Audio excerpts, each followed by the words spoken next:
Hello, everyone. This is Hillary with Dominion Tea, and today we're going to talk about the history of afternoon tea. So that way, the next time you go out to your next afternoon tea, you've got some fun facts to share with your fellow guests.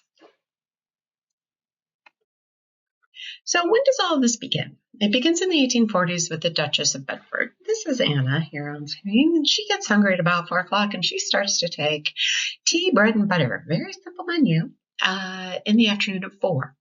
So what's going on here? The British right now are in the middle of an industrial revolution, and so dinner time is getting kicked out from 5 or 6 o'clock at night to 8 o'clock. So she's having to go 8 hours from lunch to dinner. She's getting hungry.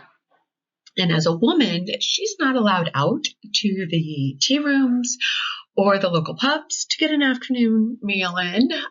She has to take it at home. And so she starts inviting guests. And so this is kind of the upper class of England, and they're starting to do this routinely. And these women and the functions that they're putting together start to get bigger and bigger, and it spills out into general society in the 1880s. And the functions get big enough that some of the local restaurants and hotels start to host them. So they become much more commonplace. The ladies that dress up every afternoon, and these are very big deals. So where's the United States in all of this? Well, we're still agrarian. But we're not ignoring this. So recipes for afternoon teas and how to stage your own afternoon tea start to appear in American cookbooks in the late 1800s.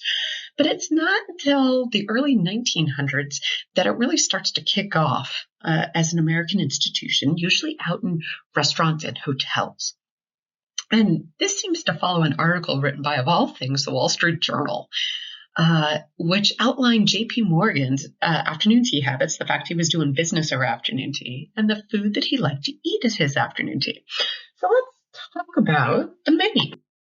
So the standard British menu for afternoon tea is very simple. It's a thinly sliced sandwich, usually cucumber or roast beef, and scones with clotted cream and preserves, right?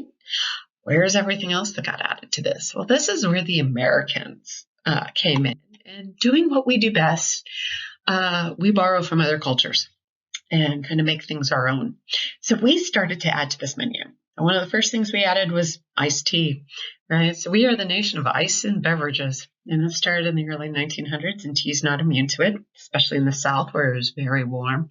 So recipes for sweet iced tea started to appear, and that became an option in afternoon tea in many places, as did ambrosia salad.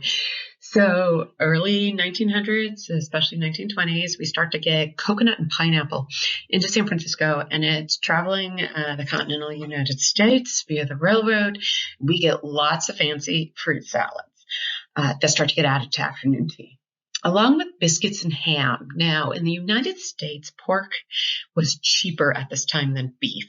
And so it became kind of a staple in a lot of places and a replacement for roast beef.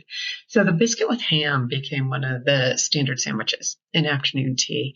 And last but not least, leave it to the Americans to add French pastry. So what caused us to do that? So we're coming in post-World War I. The soldiers come back with a love of French pastry, and they share it with the rest of the United States. And at the exact same time, we go into Prohibition. So the after-dinner drink is no longer available. So what goes on the menu? Dessert. And America develops its sweet tooth. And the first thing and the very dominant thing we add in the 1920s is French pastries. And they start to become an option at these afternoon teas. So the menu expands exponentially. And of course, nowadays you'll find things like soup. You'll find all sorts of kind of twists and turns done by various hotels. But keep in mind, it started with a pretty humble beginning. As you go out and explore, take your facts with you and enjoy the tea. We hope you enjoyed learning more about tea with us. Hit the subscribe button so that you can be notified when we add more videos to our channel. And check out the highlighted videos to learn even more about tea. And last but not least, you can check out all of the teas we talk about in our videos at dominiontea.com.